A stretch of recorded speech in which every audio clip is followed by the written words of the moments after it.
Hello everybody and welcome back. This is part 2 of my Tyranid 2014 Codex review slash unit analysis slash whatever you want to call these at this point. If you're watching this, hopefully you've watched part 1. In part 1 we went over the general condition of the book. We went over the bioweapons, all the biomorphs, and, well, not all the biomorphs, but all the ones off the war gear list, and we went over the army special rules. So if you haven't seen that, please take a look. If you don't want to, that's fine. We're gonna in this video we're gonna cover psychic powers and HQ choices, and if we have time, we'll start delving into troops. But here we go. Okay, so as I said in the previous video, we lost biomancy, we lost telepathy, we lost all those. All we can take are these 7 powers from Powers of the Hive Mind, which aren't bad. They aren't terrible, but they're not biomancy. So, you know, that kind of sucks. Because if you played in the last book, you know how important Iron Arm and Endurance were. Okay, so let's jump right into it. The Primaris power is Dominion, which is the one that Tervagants had in the last book. It's exactly the same. Warp Charge 1, Blessing that targets the Psyker and increases their synapse range by 6 inches. It's not terrible. You're going to need synapse. So if you do roll a bad power, Dominion's not going to hurt you. It's good to have. But it's nothing special. But it could be helpful. Number 1 is Catalyst. It's the blessing. It targets the Psyker and another Tyranid unit within 12 inches. While it's in effect, the targets gain Feel No Pain. So, roll 1. It's important. 2 is the Horror. Now, the Broodlord gets this standard, and it's Warp Charge 1. It's a Malediction, range 24 inches, and the target immediately takes a pinning test at -2 to their leadership. So, it's pinning. So against all those units that aren't fearless, which the list is growing shorter, but it could occasionally come in handy. But it might be one of those powers that if you roll, you take Dominion. You know, that's what it is. 3 is Onslaught. Warp Charge 1, it's a blessing, range 24 inches, targets a single friendly unit, and that unit can run and shoot in the shooting phase. Same as it was in the last book. Paroxysm, Warp Charge 1, it's a malediction, range 24 inches. The target lowers its weapon skill and ballistic skill by D3. So, and you roll once for both of them. So that's not bad. It could turn things around. Not a bad power. Psychic Scream, Warp Charge 1, this is like our mini Doom. It's a Nova power, range of 6 inches. For each enemy unit, roll 2d6 plus 2 and subtract their leadership. That's the number of wounds they take that ignore armor and cover. Unfortunately, I'd have to look it up, but Nova powers, I believe, if one unit denies it, then I have to look that up. I don't exactly remember how Nova powers work, but it's a psychic power now, and you don't gain health from it. But they don't get cover saves, and against Grey Knights, they're already -3 because, you know, if you're throwing that off, you're a synapse creature with Shadows on the Warp. So their leadership 9 squads, if they have the Justicar, are leadership 5. So on average, your 2d6 plus 1 is a 9. That's 4 wounds. So not terrible, but very situational. And losing Spore Pods, which we lost this edition, are going to hurt. You can't, because I could see if you rolled that up on your Zoanthropes, dropping them in, you know, it's not a Doom replacement. You know, what are you going to do? And number 6 is Warp Blast. So everyone can have Warp Blast now. Zoanthropes come with it standard. We'll get to them later. It's the only Warp Charge 2 power in the book. And it's a Witchfire power, and it still has its 2 modes. It has the Lance or the Burst. The Burst is a range 24-inch, Assault 1, Blast, Strength 5, AP 3. And the Lance is an 18-inch, Strength 10, AP 2. So it's dropped from AP 1 to AP 2. Assault 1, Lance. So there you go. Warp Blast, you can get it on Hive Tyrants again. So, unfortunately, most of your Hive Tyrants are going to be rocking Twin Link Devourers and flying around, so Warp Blast isn't going to be #1 priority. So there are psychic powers. They're not terrible, but we lost Biomancy and Telepathy. I mean, I like Telepathy. So that kind of is depressing. But what are you going to do? Okay, so HQ choices. Let's get into those. Hive Tyrants, 165 points now. Stat line is very similar to before. They're weapon skill 8, ballistic skill 4 now, though. So they got that ballistic skill increase, which is good because it didn't make sense to me that anything in the book was better at shooting than the freaking Hive Tyrant. But whatever. Strength toughness 6, 4 wounds, initiative 5, 4 attacks, leadership 10 with a 3-up save. Of course, they're a character. They come with 2 pairs of scything talons by default, which means that technically, out of the box, they have 5 attacks because of 2 sets of paired weapons. They take powers from the Hive Mind discipline. They have Psyker Mastery level 2, finally. They have Shadow's Warp and they're Synapse creatures. Huda. Okay? Problem is, their Mastery level 2, you can't increase it. So it'd be cool. It would have been nice to see a Mastery level 3 increase in there, maybe. But they didn't. So, Psychic Choir as a whole might be dead, which depresses me because I always liked Psychic Choir, but I don't think you can do it anymore. Not really. Anyway, options for the Hive Tyrant. They can take weapons from, or take items from monstrous bioweapons, or melee bioweapons, monstrous biocannons, biomorphs, thorax biomorphs, and bioartifacts. So pretty much everything, except the regular basic biomorphs, which you don't want a death spitter on him anyway. He can take any of the 3 upgrades: Indescribable Horror, Old Adversary, and Hive Commander. Indescribable Horror is now 10 points, and all it is units that are taking a fear test caused by the Hive Tyrant have to take it on 3d6 and discard the lowest die. So, you know, fear, anything that affects fear is crap. Fear affects so little of 40k that it's amazing how much they threw in there. You know, we didn't get a Fear Warlord trait, but we got one. We got something on the Hive Tyrant. Look out. Okay. Old Adversary is 15 points and is so much worse than it used to be. It no longer gives preferred enemy to units around you. It now gives the Hive Tyrant rerolls to failed hit and wound rolls of 1 when fighting in close combat. For 15 points, it's not bad for the Hive Tyrant if you're building one for melee, but the old version was so much better. But the old version was 25 points, right? So Hive Commander is now 20 points. It lost its reroll, or its +1 to leadership. Now all it does is allows you to outflank one selected troop choice from your from the same detachment that the Hive Tyrant is in. So, yeah. And the Hive Tyrant can take wings. Now wings are only 35 points. So your winged Hive Tyrant with 2 sets of Twin Link Devourers is now 230 points as opposed to 260. So they did drop 30 points, so that's nice. And they can also take the Prehensile Tail weapon biomorph. Tail weapons are back, for those of you who played 4th edition. They're not great, but they're also not terrible. The Pincer Prehensile, or the Prehensile Pincer Tail biomorph is 10 points. And it gives you an additional Strength 6, AP 5 melee attack. Not great, nothing to write home about, but it's 10 points. There it is. Okay, so that's the Hive Tyrant. Our good buddy Swarm Lord.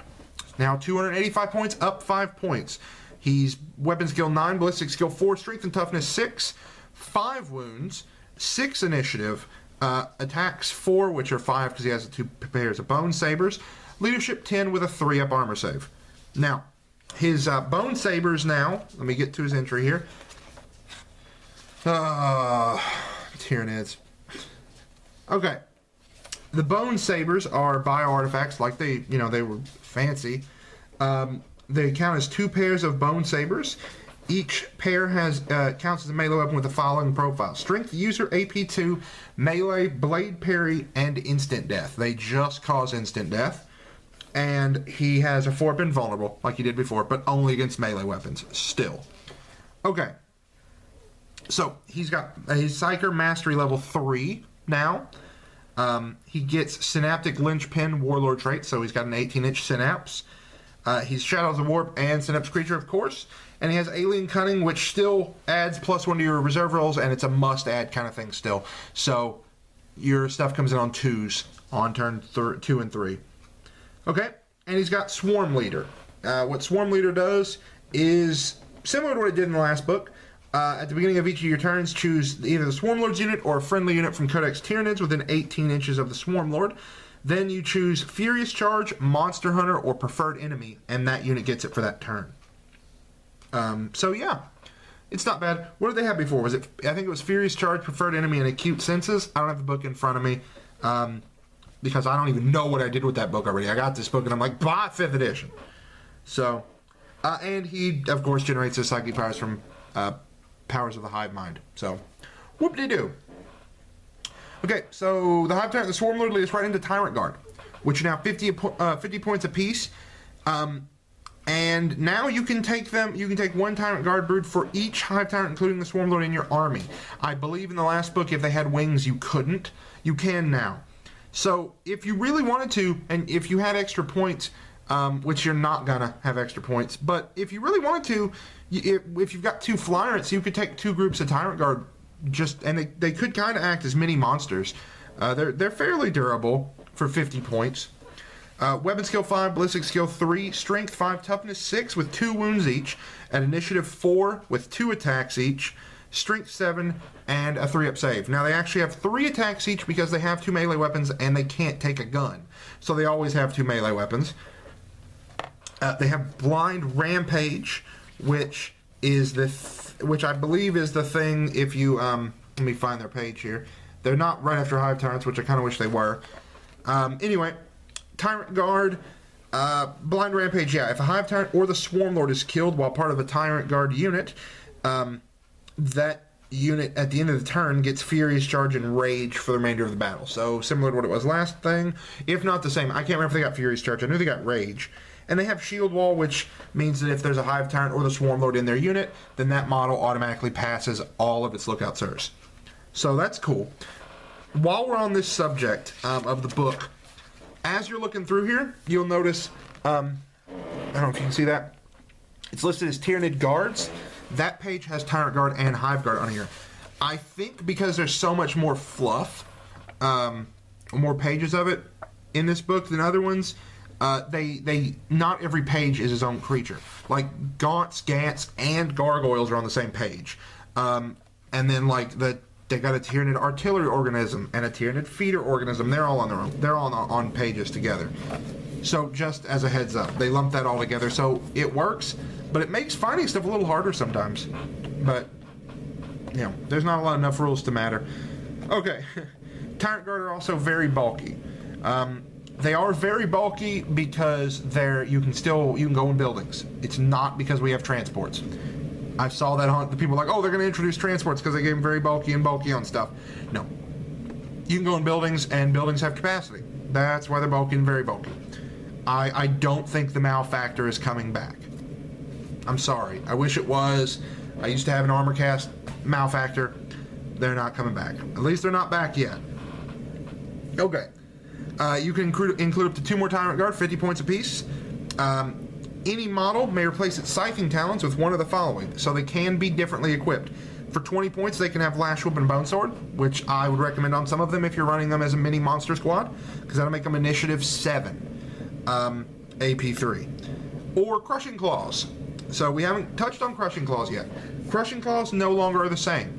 You can take them on Tervagons and Carnifexes, and now you can take them on Tyrant Guard. They are Strength +1, AP2, Unwieldy with Armor Bane. So the Unwieldy only affects Tyrant Guard because the other things that can take it ignore Unwieldy because they're monsters. But Armor Bane, pretty nice. So if you were to run a mini squad here, it'd be 210 points for 3 Tyrant Guard, with, I would say, 1 with Crushing Claws and the other 2 with Lash Whips and Bone Swords. So, just for fun, you know, I might try that. Like I said, just if I'm doing a Monster Mash army and it's a big one, like, I'm talking like 3,000 points, they can kind of act as a mini monster squad, like mini Carnifexes. So, I give them a shot, but as far as competitive, no, because your Hive Tyrants are going to be in the air, and you're going to need all the points you can get for more Synapse. You're not going to want to burn 210 points in a normal list for 3 Tyrant Guard for fun. I like them. I like the new models. I've actually got 3 of them. Actually, hang on one second, and I'll grab them. Okay, I'm back. And these are the new Hive Guard, if you haven't seen them yet. They're pretty cool models. This guy has a Lash Whip and a Bone Sword, and he's got a little, I know if you can see it real well. I haven't painted him yet, but he's got a Space Marine head in his hand. So there's one. Like I said, I equipped him the way I was talking, just for fun. But there's the other one with the Lash Whip and Bone Sword. Pretty cool. I've seen a lot of complaints about this shield dealie here on the ridge. I like it. They're Tyranids. They're stupid looking. No, I like them. Okay, and here's the third one, which I gave Crushing Claws to. And their Crushing Claws are they scale well for them. I like the models. So, Tyranid Guard. There they are. Okay, the Surprise HQ. Surprise HQ number 1. Old Onei is now an HQ. So we got an HQ without Synapse. Not just one. We got 2 without Synapse. Old Onei has 220 points. Weapon skill, ballistic skill 3 with strength 10, toughness 6 with 4 wounds, initiative 2, 4 attacks, leadership 8 with a 3-up save. I will say that I wish he would have gotten a 5th wound. They did that with the Swarm Lord from the Hive Tyrant. I wish they would have done that for Old Onei from a Carnifex. Just bump him up, give an extra wound, because Old Onei is all about staying alive and eating people. So, what do you get for that? Well, you get Adaptive Biology as your Warlord trait. I really want to run Old Onei as my HQ. I'm just saying. Just, again, for fun. Competitive-wise, my HQs are gonna be 2-winged Hive Tyrants with Dakaflyrants. You know, two flying Hive Tyrants with twin-link Devourers. But for fun, and because I have an Old Onei model that I made out of the old Carnifex kit, or the current Carnifex kit, I want to run him. Old Onei is now no longer shown with the old. Well, if I can get the. There we go. He's no longer shown with the old art. He's now shown as a current Carnifex, not one of the old lobster-looking ones. Anyway, he has Adaptive Biology, which is the Warlord trait that gives you Feel No Pain after you take a wound. He has Crushing Claws, Scything Talons, Regeneration, and the Thresher Scythe tail weapon. And what does Thresher Scythe do? Well, it's Strength 4, AP 4, melee with Rending. Now, I will say, tail biomorphs do not benefit from Smash or Poison. So they're not AP 2, and they don't get the bonuses of Poison if you take them on somebody with Toxin Sacs. So that's what he's equipped with. He has Instinctive Behavior Feed. But because he's a single model, he won't ever eat himself, which is good. He has Fearless. All of the monsters, creatures that aren't Synapse have Fearless. That's important because the ones that have Hunt ignore that 1 to 3 on Hunt because they can't go to ground. And because they're Fearless. So, and he has Living Battering Ram. Living Battering Ram for Carnifex is not an initiative bonus, but they are initiative 2 now instead of 1. Living Battering Ram gives you plus D3, or it gives you D3 Hammer of Wrath hits instead of 1. So, you know, that's what Living Battering Ram does. D3 Hammer Wrath hits. He's got Alpha Leader and Berserker Rampage. Alpha Leader is that any friendly unit within 12 inches of Old Onei may use his leadership of 8 instead of their own. Berserker Rampage is for every successful to hit roll that Old Onei makes in close combat, excluding the Thresher Scythe, of course. They should have just let you get the bonus stacks from that. But for every successful to hit roll he makes, you immediately make 1 free additional melee attack against the same unit. These extra attacks do not generate, you know, additional. So they're like Blood Talons, except they don't keep going. But they're to hit instead of to wound, which I like. So Old Onei is going to be charging in with 5 attacks, 6 on the charge. So not counting the Thresher Scythe or the impact attack or smash hits, or yeah, impact attacks. Hammer of Wrath. There's the word. I play too much fantasy. Hammer of Wrath. But not counting that, he's going to get 6 attacks. If you're average 3 hits, which generates 3 additional attacks, so you're going to get 4 or 5 hits, which are almost all going to wound because you're strength 10 every turn. Not bad. He's Old Onei, but he has regeneration and that adaptive biology, so he is going to gain some wounds back unless he gets killed in 1 round. So that's Old Onei. The other surprise HQ is Death Leaper, the named Lictor. He's our second one without Synapse. He is 130 points, and he is weapon skill 9, ballistic skill 3 with 6 strength, 4 toughness, 3 wounds, 7 initiative, attacks 4, leadership 10, and a 5-up save. Okay? He's, of course, a character, infantry. He has the Mind Eater Warlord trait, which is the challenge one, where you get 2 victory points if you kill independent characters. He has Rending Claws, Scything Talons, and Flesh Hooks. Flesh Hooks are one we haven't covered yet. They're range 6 inches, user strength, AP nothing, assault 2. They're no longer rending. But they also, models equipped with either Flesh Hooks or Spine Banks don't suffer the penalty to their initiative for charging enemies through difficult terrain, but fight at their normal initiative instead. So they're assault grenades. So that's definitely forgot. Special rules.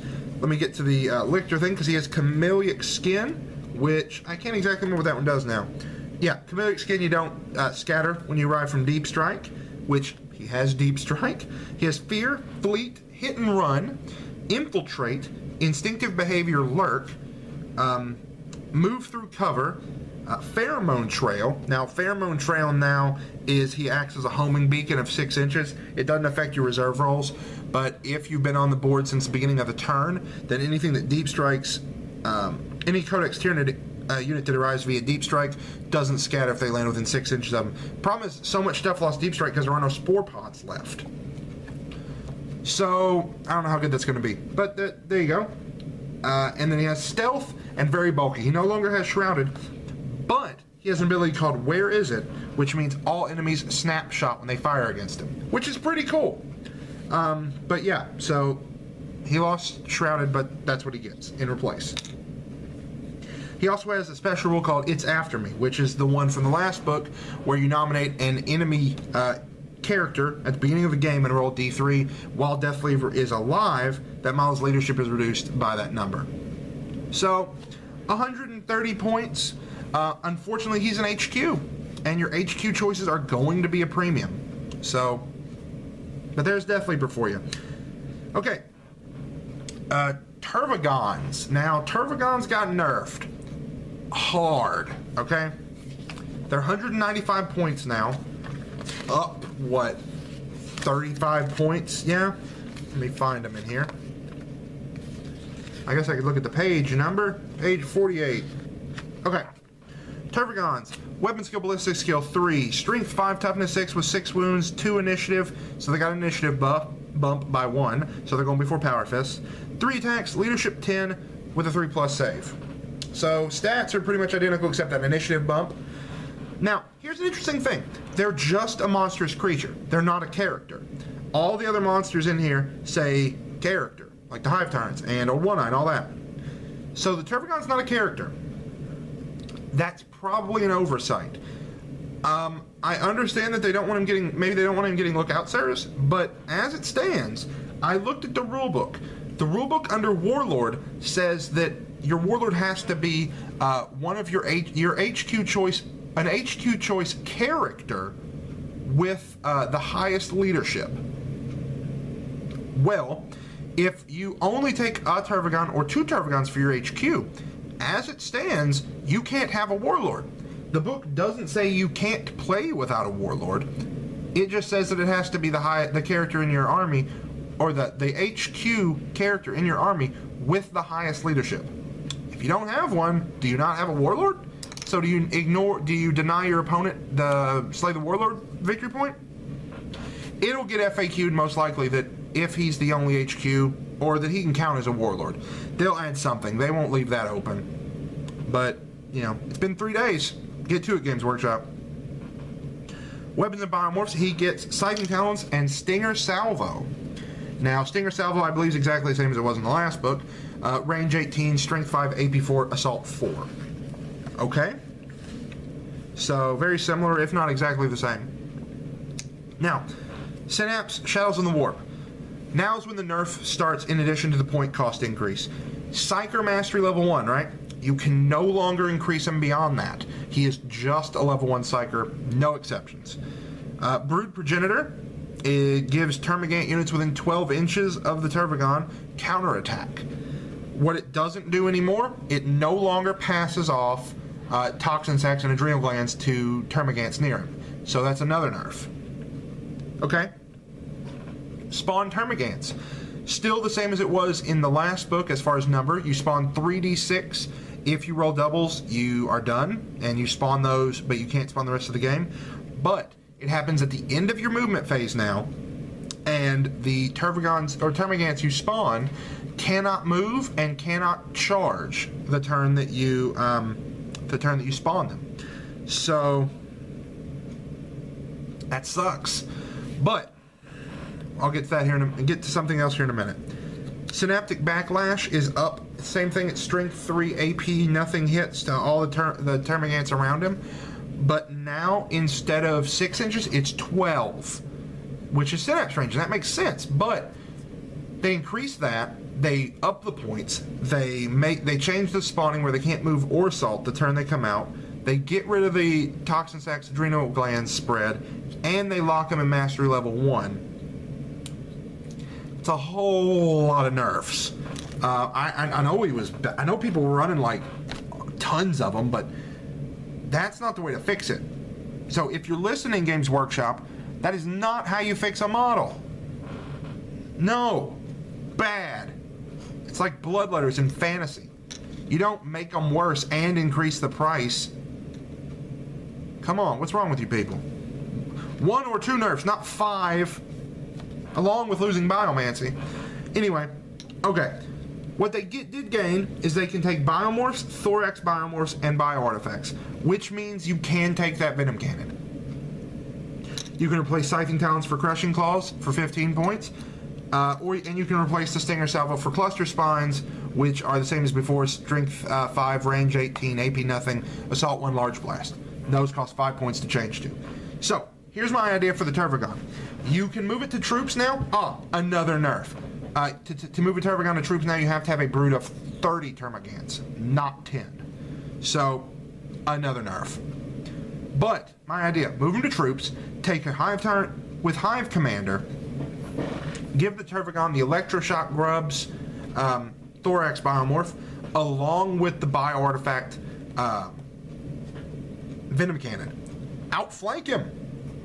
Pop them up on your enemy's side on the side of the enemy's deployment zone, and all of a sudden because the reason you didn't want to outflank him in the last book is because you spawned before you moved, so you lost 2 turns of spawning. Well, now if you get him on turn 2, you only lose 1 turn of spawning, and you're spawning in the enemy's deployment zone. So you got line breaker, you got somebody spawning in line breaker, denying objectives back there.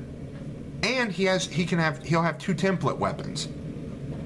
One of which is Strength 5, AP 5 with Haywire, because that's what the Electroshock Grubs do. So if you're lucky and you're playing like an IG player, or Canwall for orcs, or anything, Necrons with barges parked in the back, you pop up behind them. Maybe you can hit 2 of them. Strength 5, you get a chance to pin or glance, and you get the Haywire effect. So it could be good, and you have you have the template from the special Venom Cannon that's poison 2. So you can clip vehicles with the Electroshock Grubs and then poison. Yeah, they're not really aimed at killing the same targets, but I think that would work. I'm gonna try it. I haven't had a chance to try it yet, and we'll see. But that's something I see. Yeah, so Tervagon's got more expensive, but I think it might be a case of we have to take it for Synapse, but we'll see. Okay, the last HQ, and this will be the last thing in this video. Tyranid Primes up 40 points to 125 points. Yeah, I don't think they needed that much more price. They didn't do that much in the last book. Why are they almost half? Why is it a 50% point increase for these guys? Anyway. Weapon skill 6, ballistic skill 4, strength toughness 5 with 3 wounds, initiative 5 with 4 attacks, leadership 10, 3-up save, and infantry character. Okay. They come with a Devourer, which is still strength 4, AP nothing, 3 shots, Scything Talons, and he comes with Alpha Warrior. Let me get back to the thing here. Now, Alpha Warrior is the thing where if he joins a unit of Tyranid Warriors, now if he joins Shrikes, he also gives it, but he gives them his weapon skill and his ballista skill. The problem is he can't take wings still, which I think was a big miss, because you could join him with Shrikes if you can, but now the Shrikes have to walk, so there's no point taking Shrikes. I mean, there's not really much point in taking him anyway, but they should have given him an option to take wings. I mean, a winged Tyranid Prime would have been cool, because he's just a small Hive Tyrant. I mean, his stats are just slightly lower, and he costs 40 points less. But anyway, I think they missed an option there. I think they should have given him wings. Anyway, he's an independent character, Shadows in the Warp, synaptic creature, and very bulky. And he can take basic bioweapons, melee bioweapons, biomorphs, and Tyranid bio-artifacts, and flesh hooks for 5 points. Okay? So, that is the HQ choices and the psychic powers. All in all, if I had to throw down a list right off the top of my head, the first thing I do is 460 points, 2 winged Hive Tyrants with 2 sets of Devourers with Brain Leech Worms. Done. There are other options. I think the Prime has a place. Tervagon moving to troops, I think, has a place. 1, probably not 2. They got way too expensive to really spam them with the increase in Termagants needed. But, you know, it is what it is. So, that's HQs. In the next video, we'll do troops. And we'll go from there. So, hope you enjoyed it, and I'll see you in episode 3.